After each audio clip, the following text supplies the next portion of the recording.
ಪ್ರವಾದಿ ಮಹಮ್ಮದರು ಅನೇಕ ಅತ್ಯುತ್ತಮವಾದ ಮಾತುಗಳನ್ನು ಆಡಿದ್ದಾರೆ. ತನ್ನ ಅನುಯಾಯಿಗಳಿಗೆ ದಾನ, ಉಪವಾಸ, ಪ್ರಾರ್ಥನೆಗಿಂತ ಉತ್ತಮವಾದುದು ಶಾಂತಿಯನ್ನು ಕಾಪಾಡುವುದು ಅನ್ನುವ ಮಾತನ್ನು ಹೇಳಿದ್ದಾರೆ.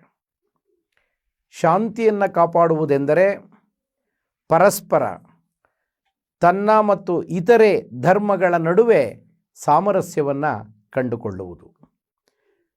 ಒಬ್ಬ ಬೇರೆ ಧರ್ಮದವನಿಂದ ಕಾರಣಕ್ಕೆ ಅವನನ್ನು ದ್ವೇಷಿಸುವುದು ಯಾವುದೇ ಧರ್ಮದ ಗುರಿ ಆಗಬಾರದು ಮತ್ತು ಹಾಗೆ ಮಾಡುವುದು ನಿಜವಾದ ಧರ್ಮ ಅಲ್ಲ.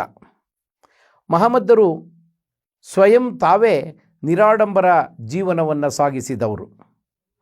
ತಮಗೆ ಆಡಂಬರದ ಸುಖಲೋಲುಪತೆಯ ಜೀವನ ನಡೆಸುವ ಅವಕಾಶವಿದ್ದರೂ ಕೂಡ ಅವರು ಹಾಗೆ ಮಾಡಲಿಲ್ಲ.